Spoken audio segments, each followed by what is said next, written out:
120 impuestos, que son más de 120 insultos, que te pegan en el órgano más sensible, el bolsillo.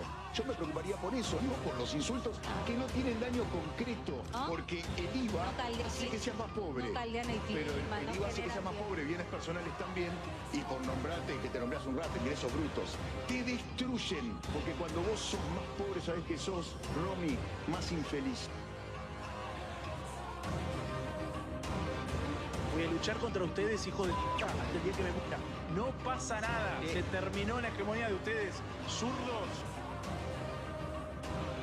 La ideología que pregona esta gente, hermano, por Dios. Esa ideología nefasta que tiene el virus ese adentro de la cabeza. Nos vamos a encargar todos los argentinos de que ustedes no vuelvan nunca más. Y lloren, pero años, décadas van a llorar. Odio, boludo, odio. Y que me vengan a buscar a mí también todos esos que me amenazan de muerte. Vengan cuando quieran. La tienen adentro. Y la tienen adentro todos los enemigos de la Argentina y también todos los neutrales. Muy adentro la tienen. Hay que obrar por obligación y en defensa propia. No es un hobby la batalla cultural. Si hay sectores que quieren aplastar nuestra libertad, nosotros tenemos que reaccionar con la energía suficiente. No son simples adversarios, son enemigos. No estamos dialectizando académicamente, estamos dando una lucha cultural, una batalla ideológica, una guerra por la supervivencia de nuestra libertad. Yo estuve preso en Cuba. Si me quieres hablar del paraíso socialista, lo conozco perfectamente bien, ¿eh? Estuve preso por no ser comunista. Acá estamos peleando por algo más que la libertad. ¿Quién, si no nosotros, va a dar esa batalla?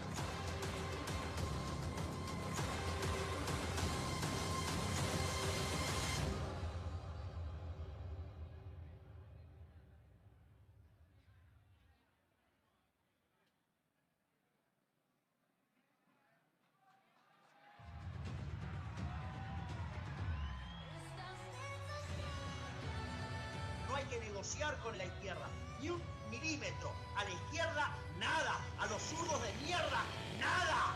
Batalla frontal y directa. Si me agrede, yo lo voy a agredir. ¿Por qué me tengo que aguantar que me agreda una persona que carece de conocimiento de economía? ¡Viva la patria! ¡Viva! No tengan miedo. Vayan y den la batalla contra el surderío, que se la vamos a ganar. Esto no es para tibios, esto es para tomarlo de cara a los socialistas y ganar esta batalla. No hay alternativa, somos mejores en todo. Tomen conciencia de eso y vamos por eso. Zurdos, hijos de puta, ¡tienden! ¡La libertad avanza! ¡Viva la libertad!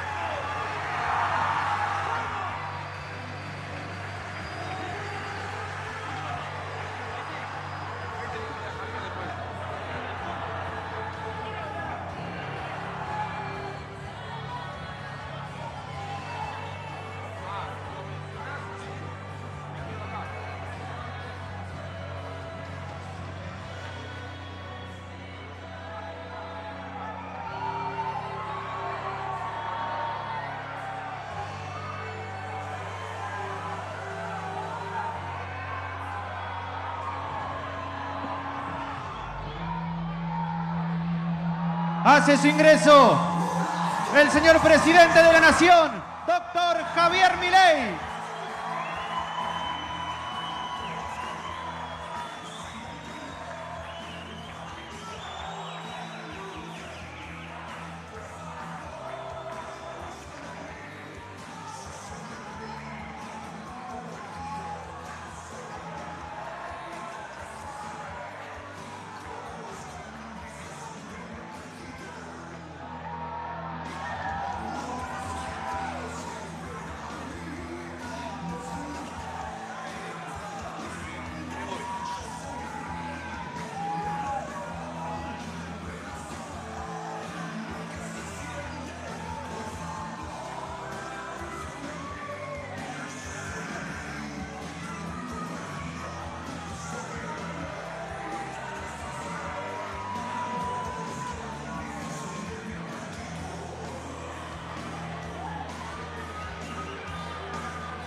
el señor presidente Javier Gerardo Milei.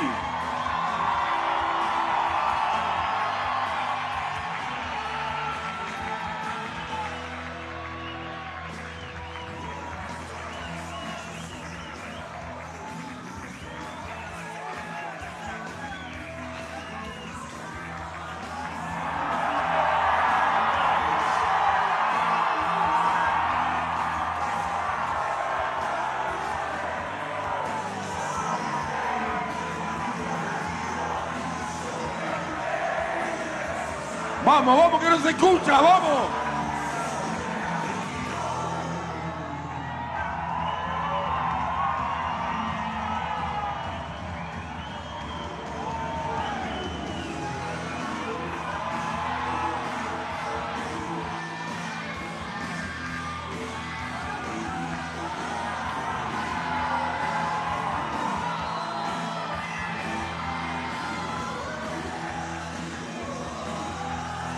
Vamos, Laje, vamos, Laje, vamos.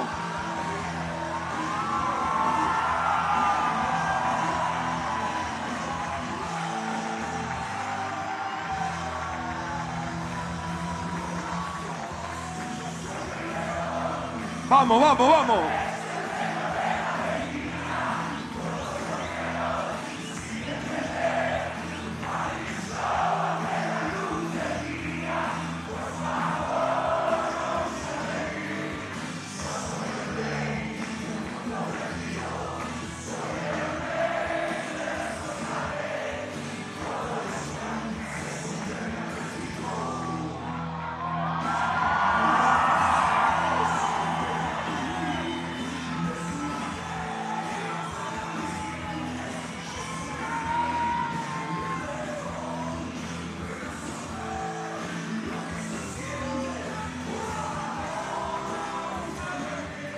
Presidente.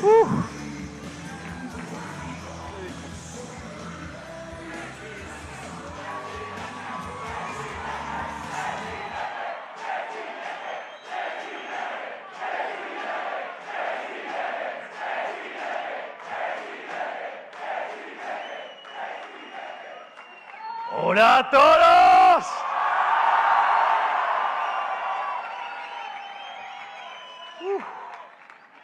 Oh.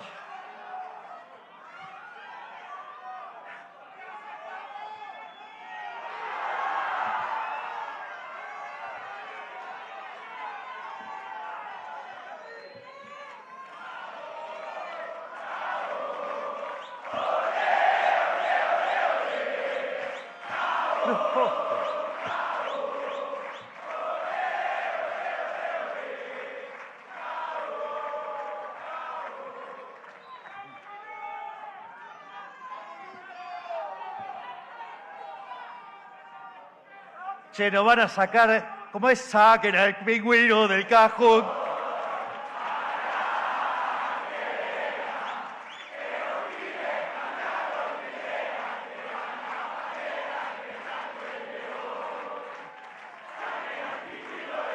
¡Vamos!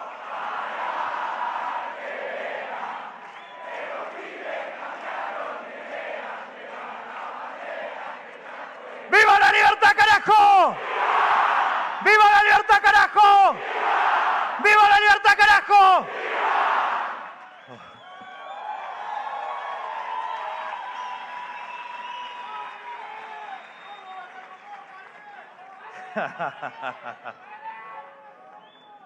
Primero,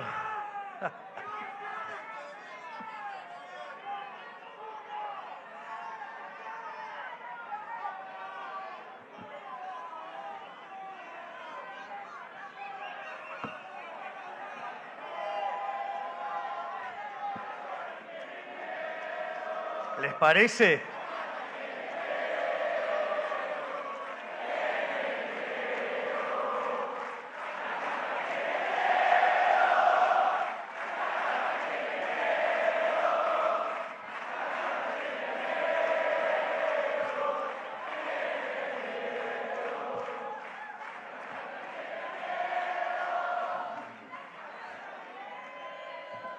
Primero que nada, quiero extenderle un cálido saludo a mi queridísimo amigo Agustín Laje,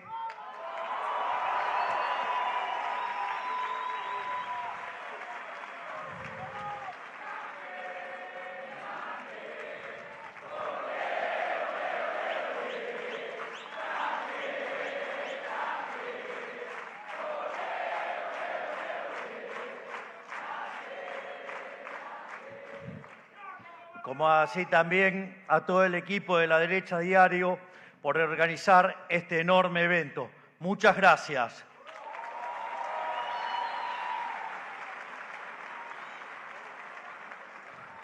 También quiero agradecer a todos los expositores que me precedieron y, por supuesto, a todos ustedes.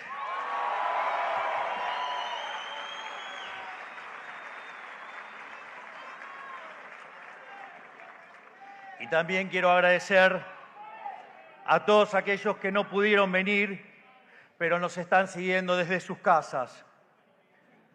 Son ustedes que dan todo por sacar adelante un país al que años de estatismo descontrolado parecían haber condenado al país a la miseria.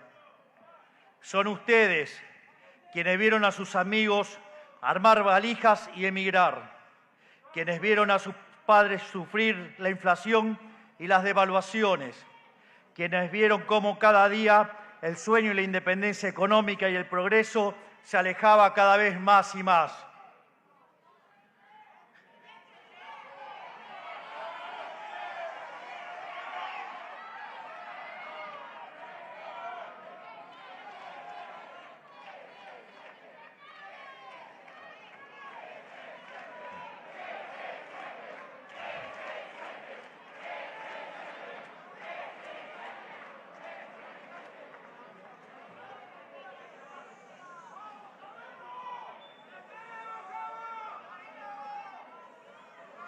Muchachos, yo creo en el orden espontáneo.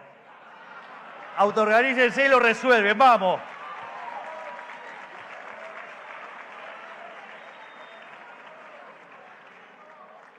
La casta política les robó la ilusión de poder dejarle a sus hijos un mejor país en el cual vivir. Les robó nada más ni nada menos que la esperanza. Y sin embargo, en lugar de exiliarse o encerrarse en sus vidas privadas, decidieron emprender la lucha por el futuro. Decidieron encarar una gesta heroica desde los márgenes de la sociedad. Decidieron encarar un gesto y grito genuino, un rugido de libertad que terminó tomando el país por asalto. Y acá estamos hoy, habiendo hecho en tan solo un año y medio el mejor gobierno de la historia argentina.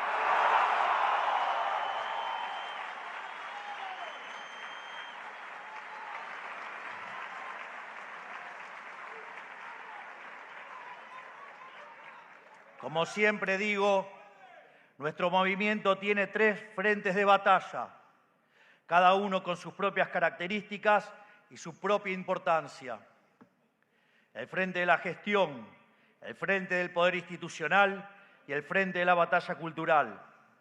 Mediante el primero, aplicamos efectivamente las ideas de la libertad para cambiar las normas del país. Esto es muy interesante y que además es la base de por qué sostenemos que somos el mejor gobierno de la historia.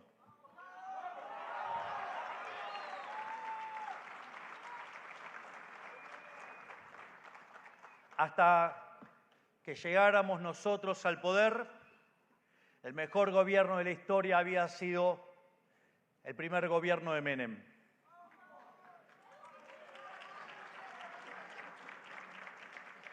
Las características fundamentales de aquel gobierno habían sido básicamente un plan de estabilización exitoso que fue el de la convertibilidad y un conjunto de reformas estructurales.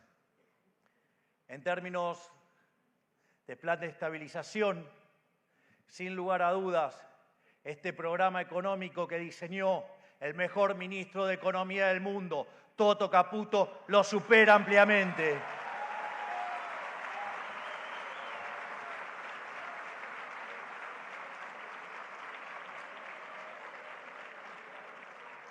porque no solo hemos bajado la inflación más rápido, sino que además lo hicimos sin expropiaciones tipo Plan Bonex, lo hicimos sin tener una hiperinflación o dos hiperinflaciones altas antes, lo hicimos sin controlar precios, lo hicimos sin fijar el tipo de cambio y además, a diferencia de los restantes programas de estabilización que ajustaban las tarifas antes de iniciar el programa para que se mostrara un éxito aparente después, nosotros lo estamos haciendo en el medio del programa. Si ustedes miran la inflación del último mes, significa que pasamos de niveles del 300% a niveles del 20%, y hoy ya salimos del podio mundial de países con más inflación.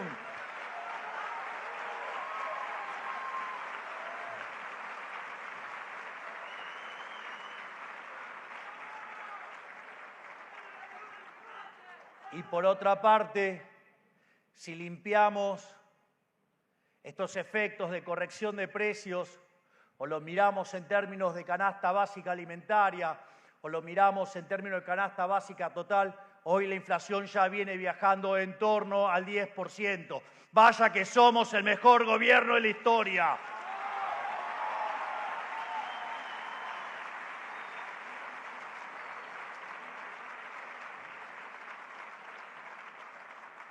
Y es más, cuando decían que íbamos a hundir a la economía en una gran depresión a la luz del programa de estabilización que estaba siendo exitoso eliminando la inflación, decían que íbamos a hundir a la economía, decían que íbamos a entrar en una gran depresión, decían que íbamos a hambrear a los argentinos. Y sin embargo, cuando uno toma el EMAE, que es la proxy del PBI en frecuencia mensual, en el mes de diciembre del 24 terminamos 6 puntos porcentuales por encima del año 2023. En el primer trimestre crecimos al 5,6 y en el segundo lo estamos haciendo al 7,7. ¡Vaya que lo estamos logrando!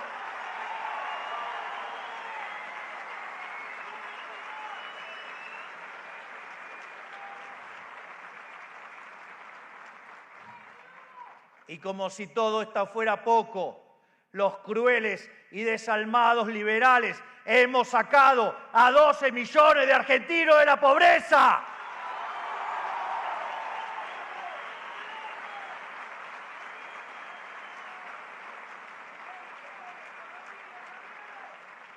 Y no solo eso, propiamente UNICEF además reconoció que hemos sacado 2,5 millones de niños de la pobreza.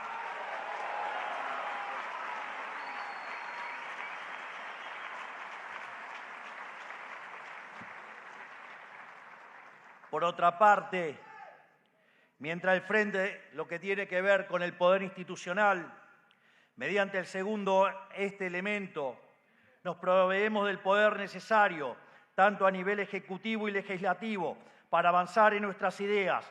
Esto determina la profundidad y la velocidad con la cual llevamos adelante el cambio. Y eso lo está llevando adelante. Y pido por favor que se ponga de pie el jefe.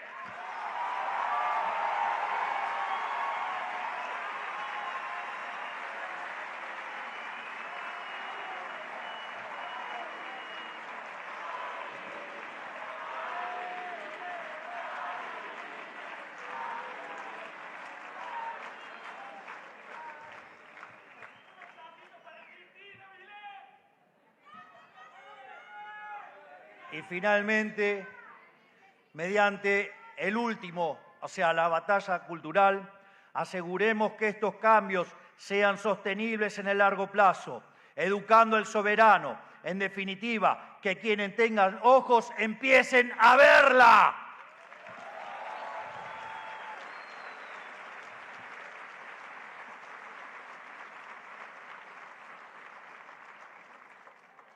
En el frente de la gestión partimos de tener que enfrentar a los degenerados fiscales. Heredamos un Estado gigante, quebrado y corrupto, que hundió a la gente en la miseria, un Estado que en definitiva odiaba a sus ciudadanos y que en consecuencia se ganó el odio de todos ellos y con justa razón.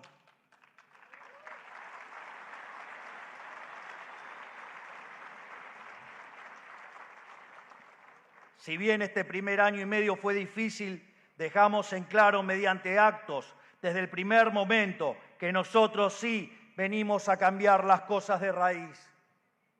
Y eso es la segunda pata que explica por qué somos el mejor gobierno de la historia. Porque a este plan de estabilización se suman las reformas estructurales. Cuando se terminaron las facultades delegadas, el doctor Sturzenegger, el coloso Federico Sturzenegger, el arquitecto de esta reforma,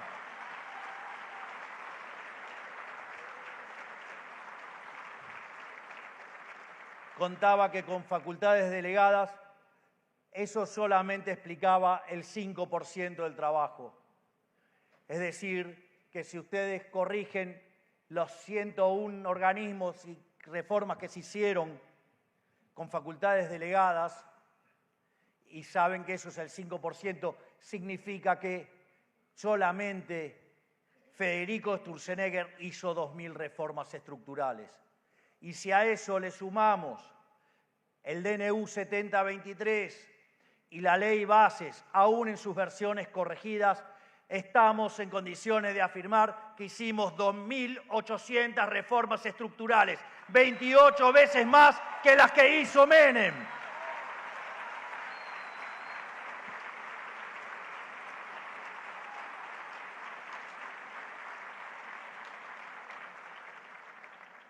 Y es más, si uno lo tomara por modificaciones de articulados, que lo que hacían era dificultar la actividad, digamos, como cuando, por ejemplo, Federico cuenta el caso de la sandía o cuenta el caso de la chatarra y demás. Eso es una modificación de un artículo, pero que claramente es una reforma estructural. Y si lo tomamos en términos de artículos que han modificado la vida de millones de argentinos, las reformas del doctor Sturzenegger llegan a 7.200. Y si sumamos DNU y Bases, estamos en 8.000 reformas estructurales. ¡Vaya que sí trabajamos en un año y medio!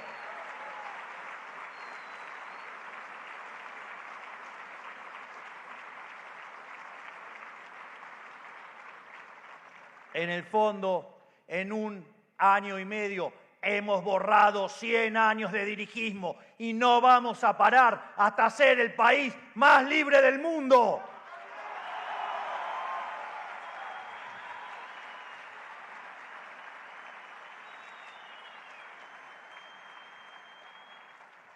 Sin embargo, esto no es suficiente.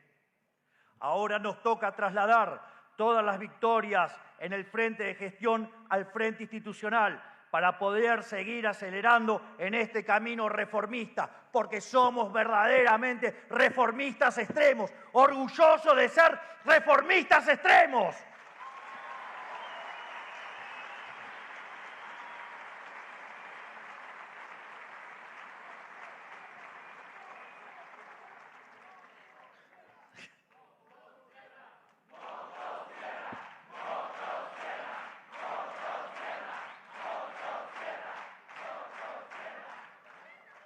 La batalla por los votos es una larga marcha.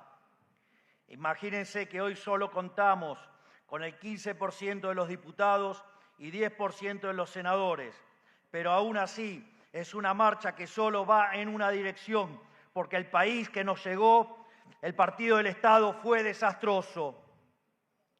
Y resultó tan evidente para la sociedad que todos fueron cómplices de un mismo sistema, que ya es una causa perdida para ellos presentarse a elecciones. La gente no los quiere ver ni en figuritas, por eso muchos se van a sorprender con los resultados de octubre.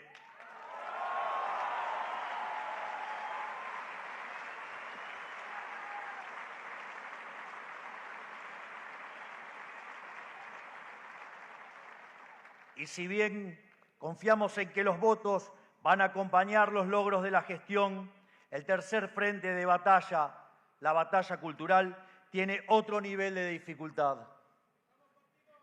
Gracias.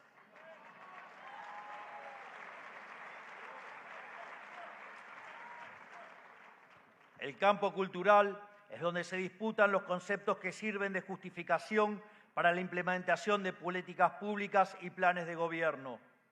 Es donde se disputa quién tiene razón y por qué. La historia ha dado repetidas muestras de quien se impone en la cultura termina prevaleciendo en la arena política. Agustín Laje, Dixit.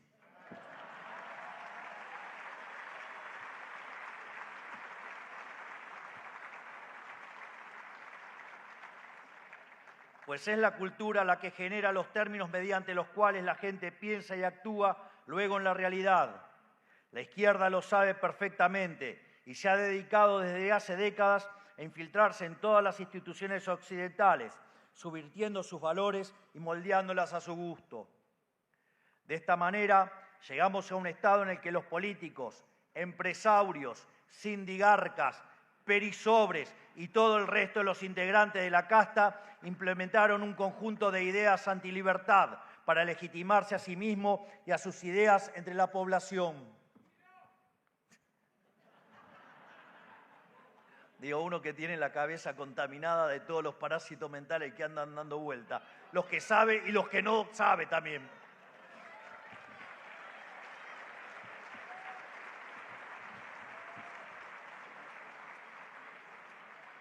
Pero quédense tranquilos que ya voy a llegar a los aportes de mi amigo Axel Kaiser, pero denme tiempo. Estoy con los del AGE por ahora.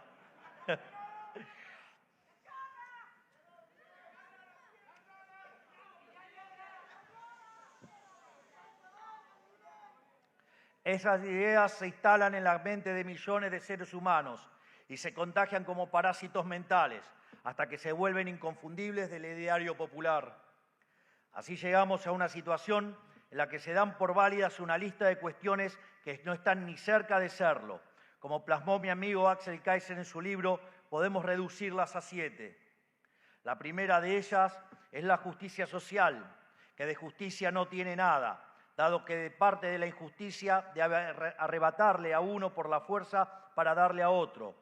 Esto constituye una desigualdad ante la ley para hacer caridad con dinero ajeno. Este parásito apela a la culpa moral y mediante un intento de lucha de clases da por válido cualquier nivel de intervención estatal, desplazando la idea de la responsabilidad individual y haciéndolos esclavos del Estado. Porque en el fondo la justicia social es injusta, porque como señalaba ahí, está precedida de un robo y por otra parte implica tratar desigual frente a la ley, lo cual es profundamente violento, es profundamente injusto y además conduce inexorablemente a la miseria. A su vez, esto le abre el juego al segundo parásito, que es la idea de los derechos sociales. De hecho, hoy hice un tuit acerca de estas ideas, de cómo, por ejemplo, contaminan, digamos, el cerebro del soviético. Esta idea busca generar expectativas ilimitadas en la gente, sosteniendo que cada necesidad es un derecho y que todos los derechos requieren intervención estatal y gasto público. El problema está en que para poder cumplir con semejante disparate habría que incumplir la primera ley de la economía, que es la ley de la escasez. A ver, digamos, hay una frase maravillosa de Thomas Sowell que dice: la primera ley de la economía es la escasez.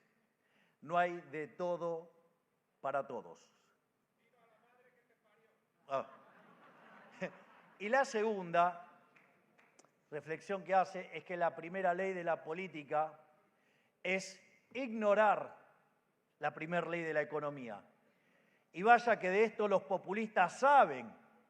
¿O acaso semanas atrás no votaron un gasto de 17.000 millones de dólares y la bruta traidora dijo que lo iba a financiar con 30?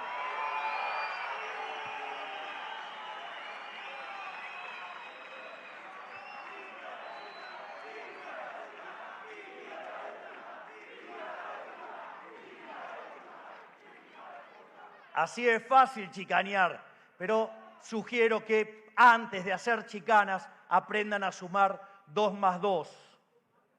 Y ni les cuento lo que significa en términos dinámicos un buraco de 2.8 del PBI. Implica un aumento de la relación deuda-producto de más de 60 puntos porcentuales e implica enviar al cadalso a todos nuestros jóvenes. Es arruinar el país de acá a la eternidad.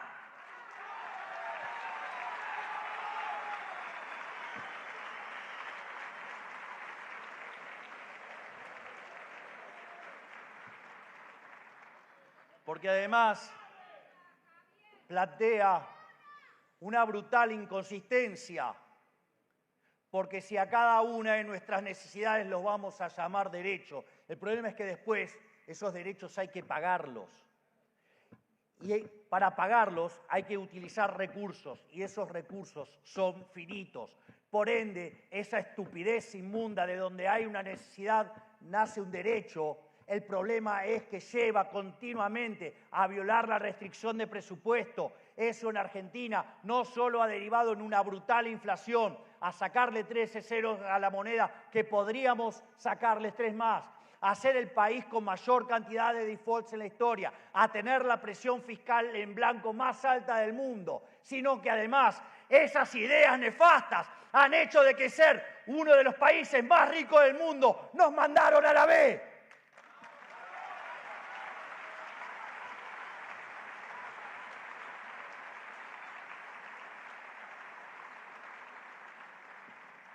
En definitiva, esto lo hacen en realidad para expandir el alcance del Estado, lo cual nos da lugar a hablar de la tercera idea expuesta por Kaiser, que es la idea del Estado benefactor. En el libro es el cuarto, el neoliberalismo viene tercero, por eso lo trato después.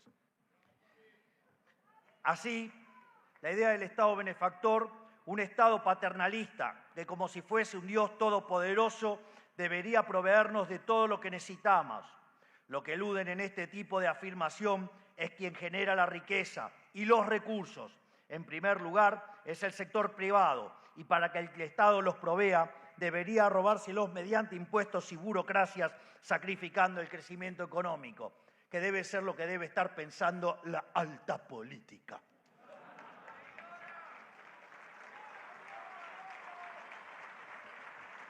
Y esto es así porque esto termina generando sociedades más dependientes y una política donde las elecciones las gana el que más promete. Pero como dijo Francisco de Quevedo, nadie ofrece tanto como el que no va a cumplir, porque los que hoy se ocupan de las jubilaciones son los mismos que dejaron jubilaciones de $80, cuando hoy las jubilaciones están arriba de $350 en una economía más abierta. Por ende, cada dólar compra más que antes.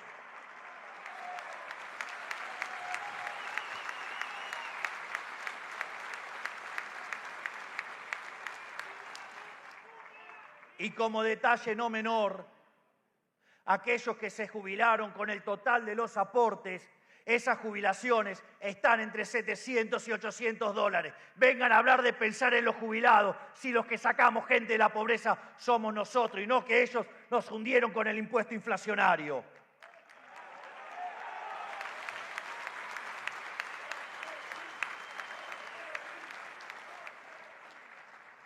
Por otro lado, también esquiva la noción de que cuando el Estado se arroga cuestiones que no le competen naturalmente, termina descuidando las cuestiones que sí le importan. Digamos, lo cual este tema en este gobierno está bajo discusión todo el tiempo. Digo, qué puede hacer y qué no puede hacer el Estado. Pero en la transición, digamos, lo que sí hay que dejar bien en claro, que este tipo de igualitarismo a lo único que termina conduciendo, ya sea la idea de la justicia social o la justicia social 2.0, que es los derechos sociales, terminan llevando esa hermosa frase, digo, igualdad de oportunidades.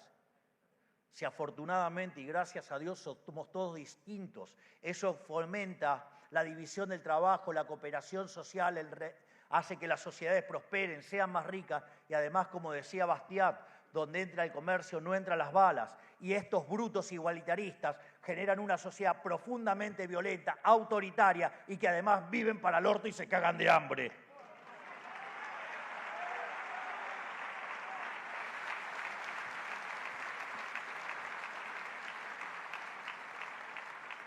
Entonces, frente a ese fracaso que tienen continuamente, aparece también otro concepto parasitario que es el de neoliberalismo. No es casualidad que ningún izquierdista sepa definir precisamente qué es neoliberalismo. Se trata de un concepto meramente emocional de la izquierda, que tiene por objetivo crear un cuco para cuando gobiernan y un chivo expiatorio para cuando fracasan, y generar rechazo a cualquier reforma pro mercado cuando no tienen el poder, pero no tienen un contenido real. Es solo un fantasma, un cuco. Por lo tanto, es nuestra tarea encender la luz y que vean que el cuco no existe.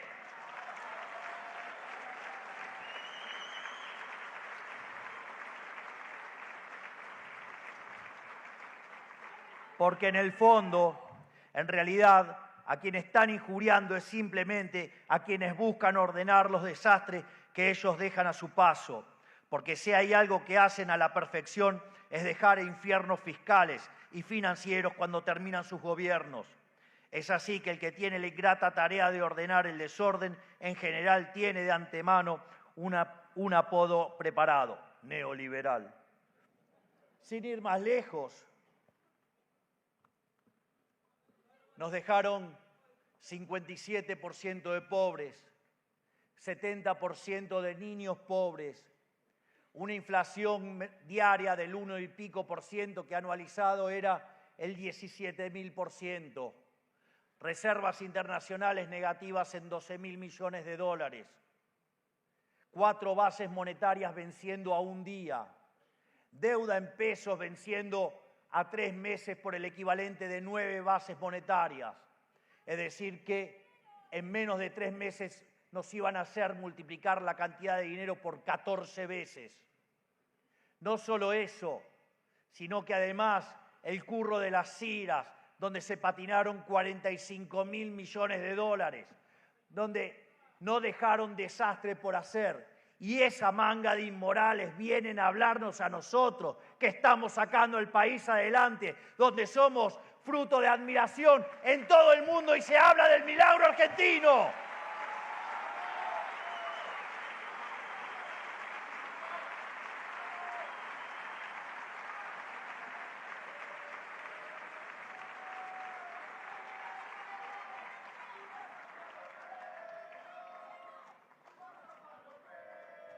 Y ni que hablar del déficit fiscal que nos dejaron, que eran 5 puntos del PBI en el Tesoro y 10 en el Banco Central. Recuerdo que cuando estaba en campaña y yo hablaba de hacer el ajuste fiscal, decían que era imposible, que estaba loco y no sé cuántas otras cosas más.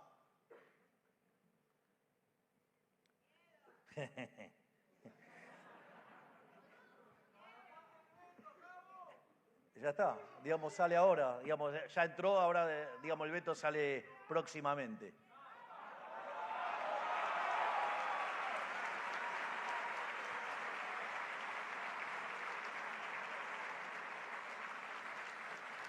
En ese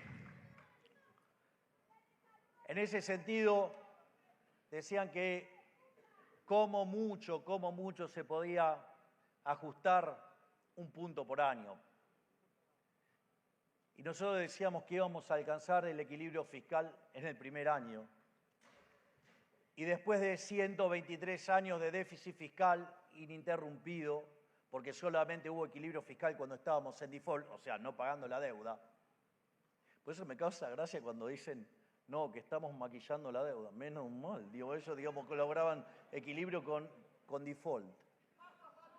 Y en ese contexto hicimos el ajuste fiscal más grande de la historia de la humanidad en 1 mes. pusimos las cuentas públicas en orden en un mes en la línea financiera.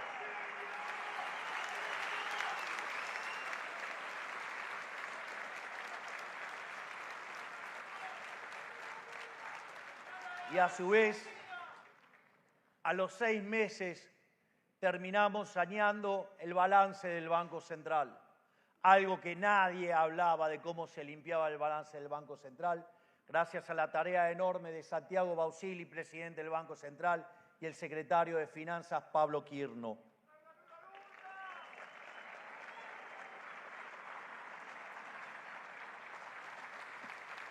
Pero claro, digamos, ¿y cuál es la argumentación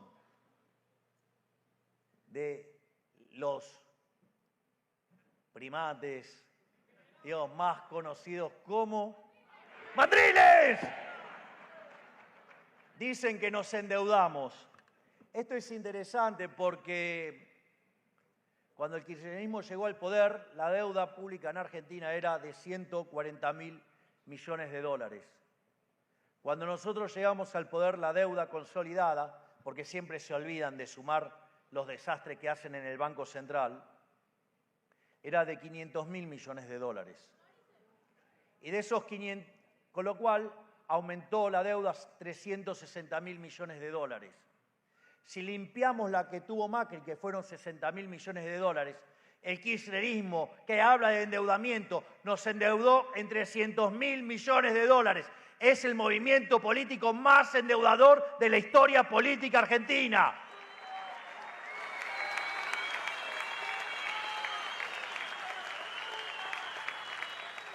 Y mientras que esos hipotecadores del futuro, porque recuerden que la deuda son impuestos futuros, por lo tanto son futuros que cargan sobre nuestros hijos, sobre nuestros nietos y las distintas generaciones, mientras que esos inmorales ladrones que están empezando a pagar nos acusan de endeudar, somos el primer gobierno de la historia argentina que baja la deuda en 50.000 millones de dólares en un año.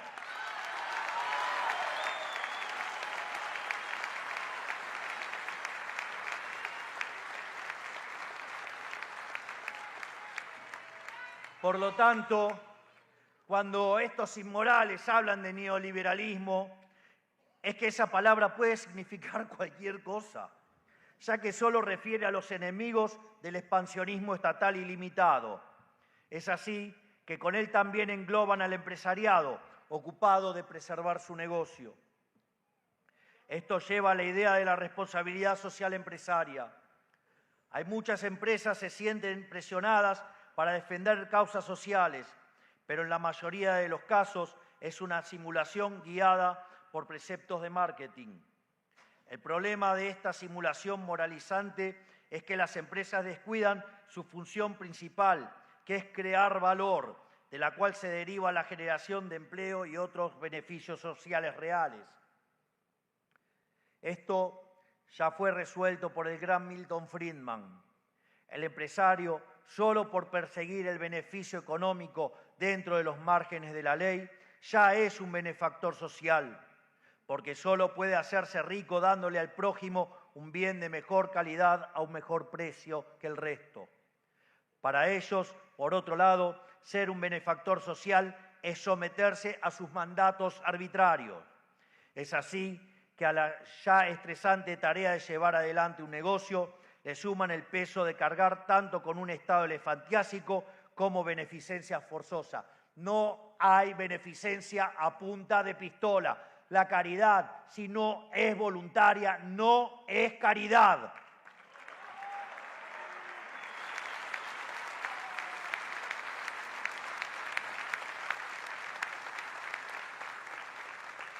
Y en este sentido, así también surgieron las nefastas ideas de promover la diversidad, equidad e inclusión tanto en las empresas como en la sociedad en general. Se reemplazó la igualdad ante la ley por la discriminación positiva de colectivos sociales. Dejamos de privilegiar la excelencia y la idoneidad para empezar a usar criterios genéricos o étnicos. Esto fragmenta a la sociedad, enfráscala en luchas inventadas, mientras que hace que todos pierdan la fe en la neutralidad de las instituciones. El Estado moderno se fragmenta en 1000 pedazos. Por suerte, en Argentina solo el Estado sufrió esta perversión del derecho, ya que nuestra desconexión del resto del mundo mitigó el impacto de este parásito en particular. Y como frutilla del postre de todas estas ideas parasitarias, las ganas de criticar la civilización en la que viven los lleva a romantizar exageradamente la vida salvaje. Criticar el modelo que sacó de la pobreza extrema al 90% de la humanidad es un disparate por donde se lo mire. Por eso deben disfrazar estas críticas ridículas bajo ideas bien pensantes que tienen poco que ver con la realidad y mucho con su ideología. Así, le indilgan a las culturas primitivas ideales de pureza, armonía natural y resistencia contra las maldades de la vida moderna. Según esta idea, todos los indígenas eran respetuosos al extremo de la naturaleza, respetuosos con otras tribus y desconocían la crueldad en cualquiera de sus formas. Parece que están flojitos de papeles en la historia. Se supone que los zurdos saben de historia, se supone. Pero parece que solamente, saben la historia según la contó, el que se fumó la plata del padre, que se casó con una millonaria y le fumó la riqueza y le hizo hijos a la empleada doméstica.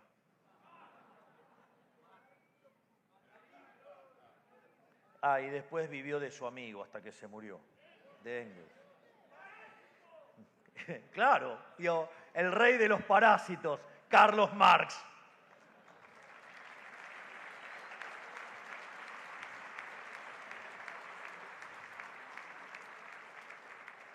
Con esa pantomima de sabiduría ancestral pretenden hacernos creer que el mundo era perfecto hasta que surgió el comercio. Legitiman así políticas destructivas para naciones en vía de desarrollo como el ambientalismo antidesarrollo o la ilegitimidad del Estado moderno. Para colmo, esto lo enseñan como verdadero en importantes universidades bajo el mote de anticolonialismo, al igual que tantas otras barrabasadas con las que nos bombardean tanto tiempo. Bajo la expansión de estas ideas, ya sea en la academia, los medios de comunicación, las oficinas públicas o incluso en las películas de Hollywood, la izquierda se ha arreglado para poner de su lado a las personas más prestigiosas de cada sociedad, utilizándolas como vehículo de su ideología. Más Gramsci imposible. La educación, la cultura y los medios. Todos zurdos. Y todo esto financiado a costa de los impuestos de los ciudadanos prósperos y pujantes, a quienes se le encargaron de demonizar como si fueran el origen de todos los males. Este es un juego en el que hoy, lamentablemente, partimos con desventaja. Debemos reconocer que ellos lo hicieron mejor. Cuando reconozcamos que ellos lo hicieron mejor en la batalla cultural, vamos a estar en condiciones de llevarlos por encima. Y mucho de eso es gracias a Agustín Laje, a Nicolás Márquez, a Valerini, a Axel Kaiser y a otros tantos gigantes del pensamiento que han empezado a dar esta batalla cultural como verdaderos gladiadores. Y ni que hablar, ese coloso que los asusta desde el streaming, el Gordo Dan.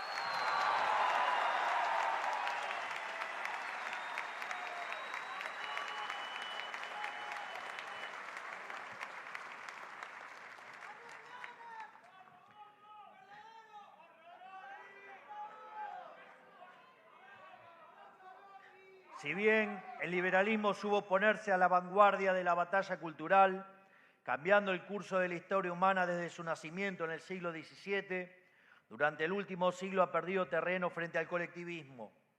Los liberales descuidamos la batalla por las ideas y le dejamos las puertas abiertas al flagelo de la izquierda. Por eso no podemos perder un segundo más. Nuestras ideas son mejores, pero la evidencia dice que con eso no es suficiente. Hay que saber comunicarlas y por eso debemos emular a la izquierda en este aspecto, haciendo nuestra propia larga marcha sobre los distintos lugares de influencia. En cada plaza, en cada consejo deliberante, en cada onda de radio y cada canal de televisión del país debe haber alguien defendiendo y promoviendo las ideas de la libertad.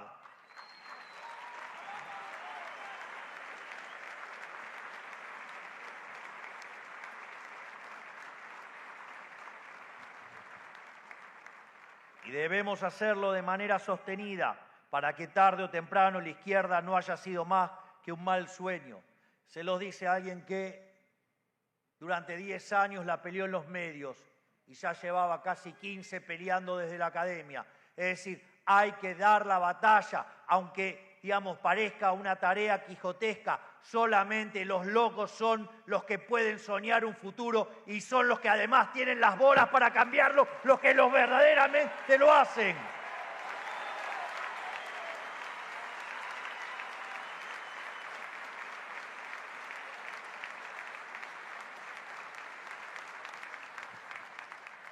En este sentido, ustedes, al tomar la decisión de luchar, han decidido convertirse en verdaderos soldados de la batalla cultural, de la batalla por las ideas, que es la que le va a dar sostenibilidad en el tiempo a este camino de gloria que estamos iniciando desde que llegamos al gobierno.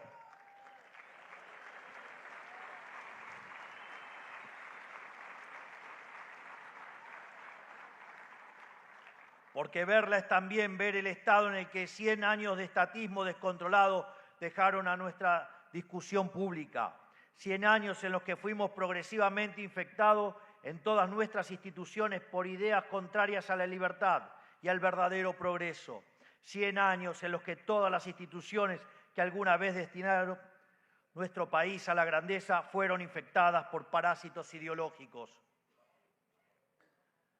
Pero es importante entender que la mayoría de la gente ha internalizado estas ideas contagiosas meramente porque es lo único que conocieron y porque además estos parásitos se alimentan de lo más noble que tiene la gente, que es su sentido de humanidad y sus buenas intenciones, pero aún así poseen el germen de la libertad dentro suyo y pueden aún ser persuadidos a cambiar de opinión.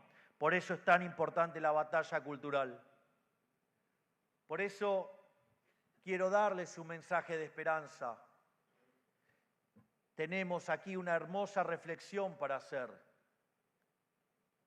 En el año 2023, los argentinos decidieron un cambio de rumbo, el cual tenemos que confirmarlo en septiembre en la provincia de Buenos Aires, en cada provincia, y dar un tremendo batacazo violeta en el mes de octubre.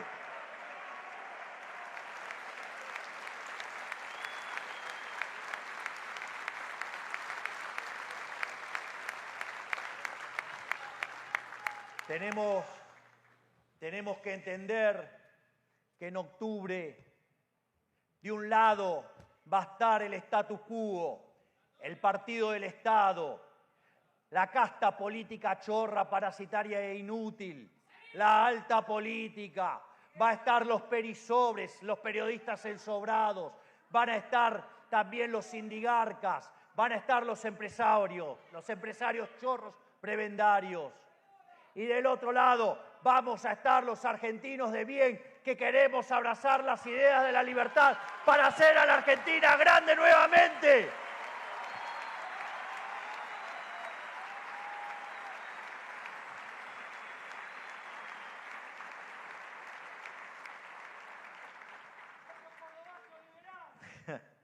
Lo que ocurrió en los últimos 5 años en la Argentina es un fenómeno único, porque se conjugaron una serie de condiciones que generaron una tormenta perfecta para que la gente empiece a verla y a construir anticuerpos para los parásitos que operaban en su mente. El desastre de los últimos 3 gobiernos argentinos, la inflación desenfrenada producida por una política económica degenerada y el liberticidio que implicó la cuarentena eterna, configuraron una pesadilla tan horrorosa que a muchos argentinos no les quedó alternativa que despertarse. Yo no me olvido que había un impresentable de mierda que decía que en pandemia no hay derechos. Y vaya qué asqueroso es que alguien vaya y se abrace con esa bolsa inmunda.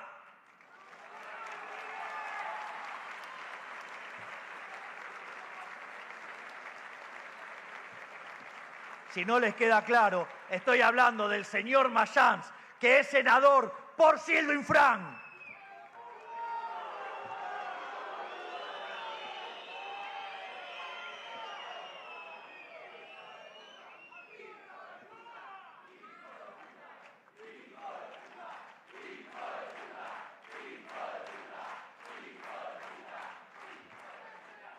Así, el sufrimiento de nuestro pueblo sirvió como combustible de una nueva luz, de una nueva esperanza entre las tinieblas. La Argentina vio en la derecha liberal naciente un faro, porque desde hace años y en soledad veníamos insistiendo contra los desvaríos de un Estado parasitario, desesperado en su afán presupuestario, una casta política capaz de los crímenes más horribles con tal de mantener sus privilegios. Vaya que si se tienen que cargar gente en el medio, lo hacen. Nisman, por ejemplo, digamos. Pero no es el único ejemplo, digamos, donde la casta política se carga con la vida de seres humanos. Y esto mientras se escondía detrás del discurso de los derechos humanos. Como Saturno muestra, nuestra casta se devora a sus hijos para alimentar sus obesos estómagos insaciables. Obesos estómagos insaciables.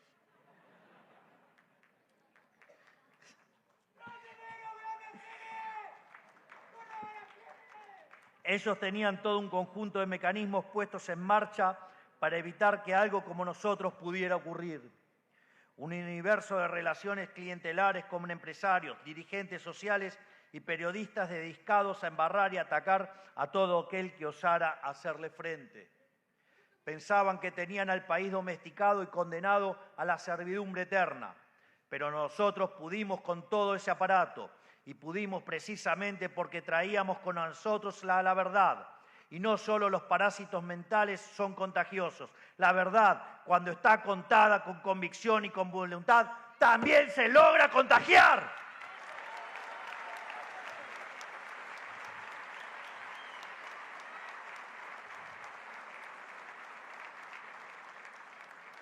Por eso es que ahora estamos llevando adelante esas ideas y sacando a la Argentina de su oscuro último siglo de humillación. Por eso son tan importantes foros como este, donde nos dedicamos a discutir y conversar sobre las ideas de la libertad y cómo divulgarlas y llevarlas al gran público. Porque queremos que cada argentino lleve con orgullo su país en la sangre, que deje de ver su historia con vergüenza. Queremos ni más ni menos que las argentinas y los argentinos seamos grandes nuevamente.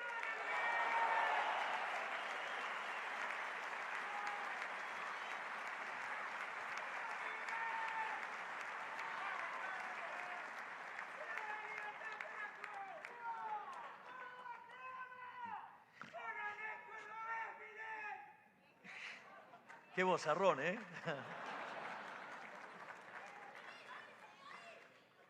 Todo esto lo llevamos a la práctica con una metodología política que ha resultado novedosa para muchos. Dado que no somos cucas, buscaremos prosperar mediante la libre asociación entre privados. No teníamos plata, no teníamos aparato ni territorio, ni amigos en los medios. Solo la palabra de su humilde servidor dando discursos de teoría económica en una plaza. Y los celulares de todos ustedes, el arma más pura de la libertad, que desintermedia la circulación de información y le dio rienda suelta al contagio de nuestras ideas.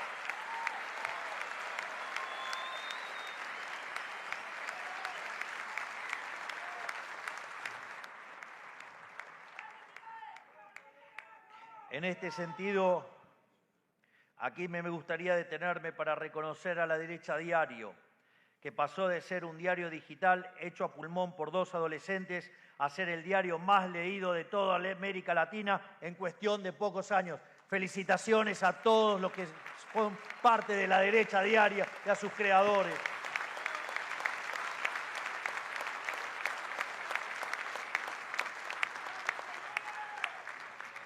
Volviendo a nuestro camino transitado en campaña, se nos burlaban, decían que no éramos más que un fenómeno barrial. Y aún así metimos 2 bancas de diputados con nuestra modesta campaña. Por si eso no fuera ya de por sí un hito, 2 años más tarde ganamos nada más y nada menos que la presidencia del país, siendo el candidato con más votos de la historia, así, habiendo hecho en simultáneo la campaña más austera de la historia.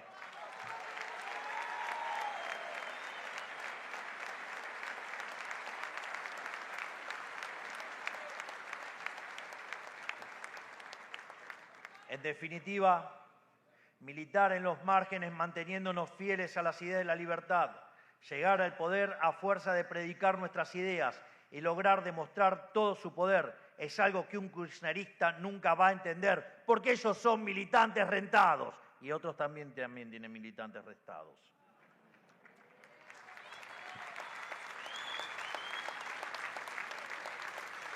Y obviamente tampoco lo van a entender los liberales de café, los liberales de copetín, que se enroscan en las formas para autosabotearse sistemáticamente.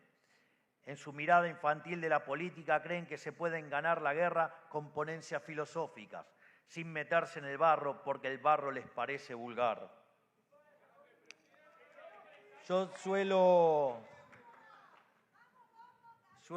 mencionar que si ustedes quieren y van a la cancha y ven un partido de Argentina, una de las cosas que ocurre es que, digamos, la tribuna es muy linda, muy vistosa y todo, pero si ustedes ponen la pelota en el medio de la cancha, por más que griten, canten, no se mueve la pelota. Hagan el experimento todas las veces que quieran. Por lo tanto, si quieren empezar a ganar, hay que meter goles. Y para meter goles hay que meterse a jugar en la cancha. Los goles en Argentina no los hace la tribuna, los goles los hace Messi.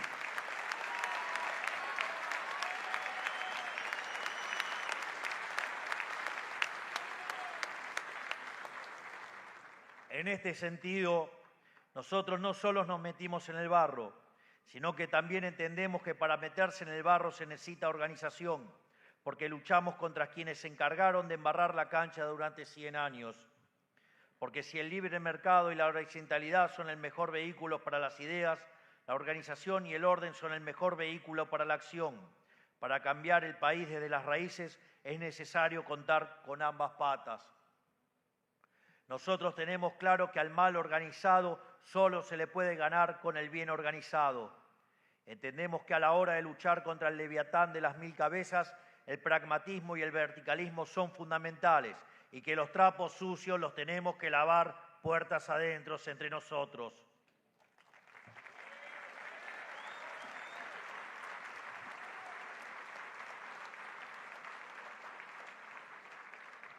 Por eso inauguramos esta novedosa forma de hacer política, que consiste en ser libres y a la vez organizados, no organizados pero esclavos, como es el kirchnerismo, ni libres pero dispersos e impotentes, como fueron los liberales históricamente en la Argentina. Entendiendo esto es que logramos llevar a la práctica nuestras ideas y es gracias al poder ponerlas en práctica que logramos demostrar que son superiores, como ya dije anteriormente.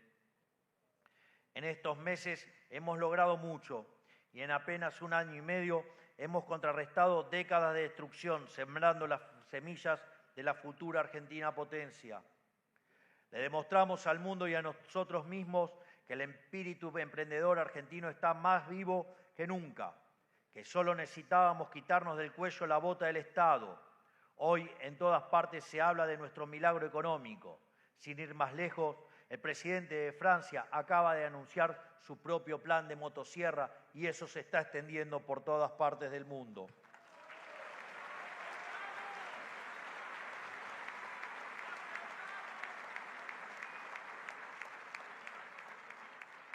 Por donde se lo mire, estamos haciendo el mejor gobierno en la historia y por la innumerable cantidad de logros cosechados, pareciera que la mayor parte del trabajo está hecha. Sin embargo, no debemos olvidar ni por un segundo que esto recién comienza.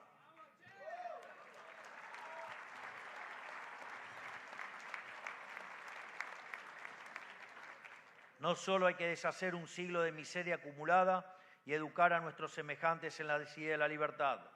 Tenemos que hacerlo con todo el partido del Estado en contra, operando y saboteando todos nuestros intentos de encauzar el barco que ellos hundieron. Mientras tanto, ellos usan ilegítimamente en nuestra contra todos los mecanismos institucionales que fueron originalmente creados para proteger los derechos fundamentales a la vida, a la libertad y la propiedad, y también el interruptor de luz.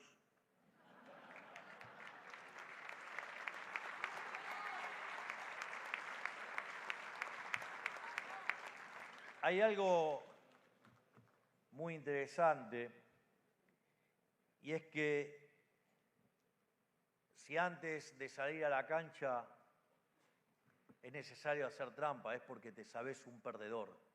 Hoy los cucas se saben perdedores.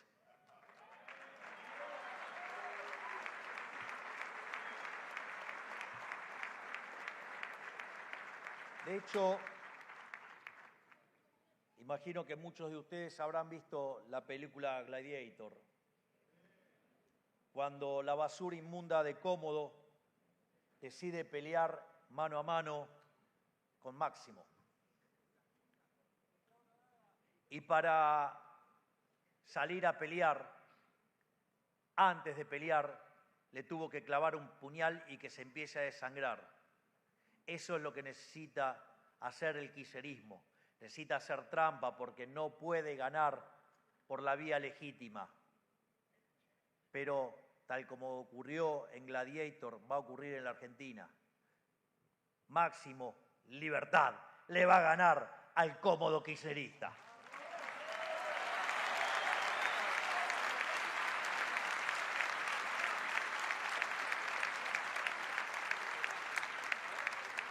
Es más, instituciones republicanas que fueron concebidas para evitar el surgimiento de la tiranía se han convertido en herramientas de opresión y sometimiento al servicio de perpetuar el despotismo de las burócratas.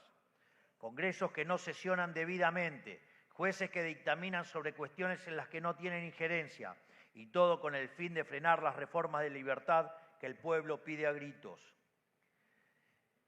Y digo, por si eso fuera poco, tenemos que lidiar con los infaltables traidores, gente que fue elegida con el mandato claro de liberar a la Argentina del yugo del Estado solo para darse vuelta al poco tiempo de haber asumido. Gente que tardó tan solo minutos en revelar ese deseo irrefrenable de ser casta. Gente que al poco tiempo de asumir su banca le dio la espalda al pueblo argentino, deslumbrada por la supuesta alta política.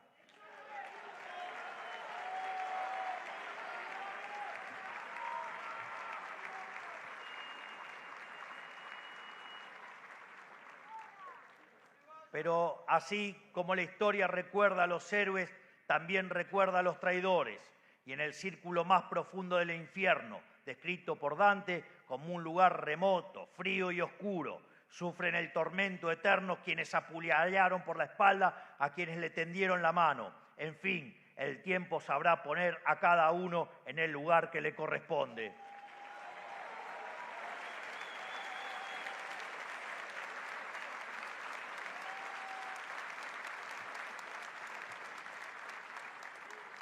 Por nuestra parte, reiteramos que Roma no paga traidores.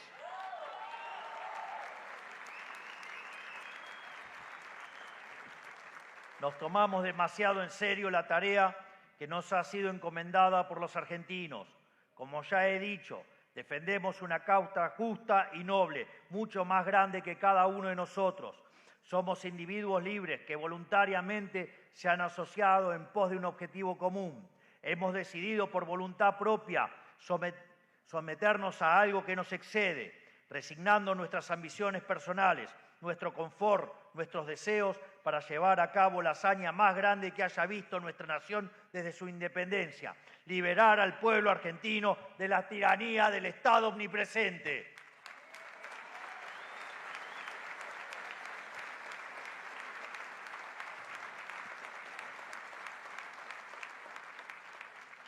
Siendo lo más directo posible, algo que me caracteriza, estamos en guerra y por muy repetitivo que suene, la historia ha demostrado que la única forma de vencer al mal organizado es mediante el bien organizado.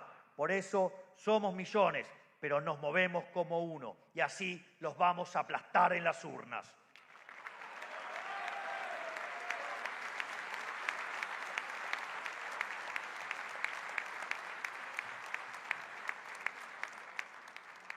Estamos ante un nuevo momento bisagra de nuestra historia.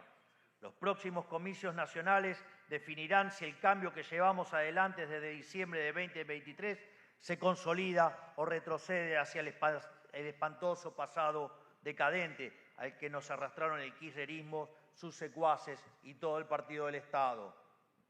Por eso, este año tenemos que salir a militar con el mismo espíritu y entusiasmo con el que salimos durante el 23. Es el momento de que la Libertad Avanza demuestre que llegó para cambiar esta gran nación de una vez por todas y para siempre.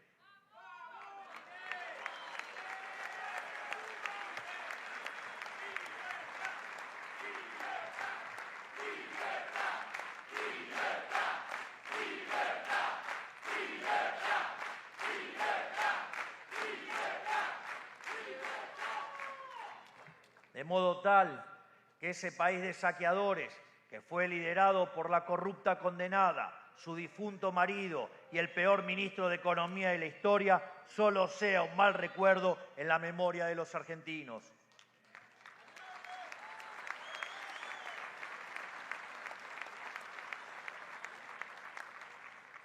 Pero para lograrlo no podemos descuidarnos ni un solo segundo. La casta política sigue ahí, esperando que nos equivoquemos. Se prepararon toda su vida sirviéndose del Estado y saltando de cargo en cargo. Conocen a la perfección cada engranaje de la máquina de impedir. Máquina que ellos mismos construyeron para evitar los cambios que la sociedad demanda.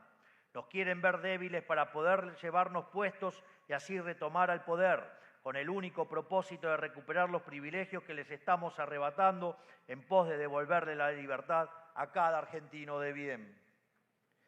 No hay que permitírselo. Es el momento de estar más unidos que nunca, fieles a nuestro propósito. Ellos quieren que seamos un país de pobres y sometidos. Nosotros queremos un país próspero y libre. Esta es la consigna que debemos predicar a lo largo y a lo ancho de todo el país, comprometiéndonos también yendo a votar y a fiscalizar. Como decía Marco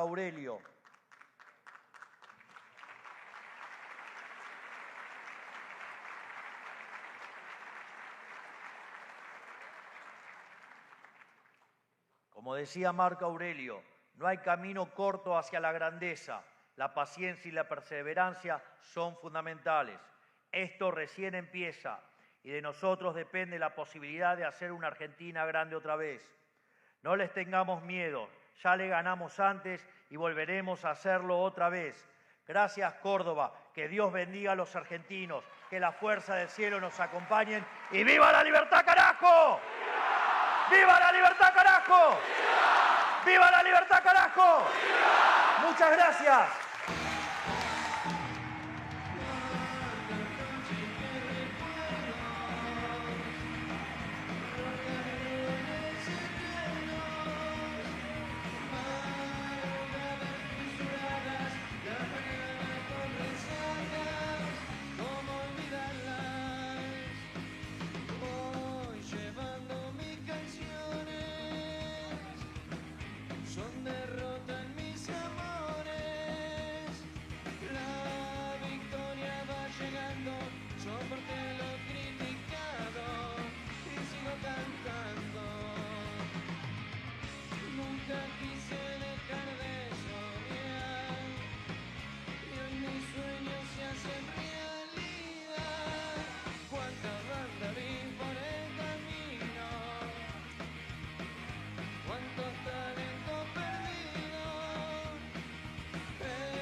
Nunca quise dejar de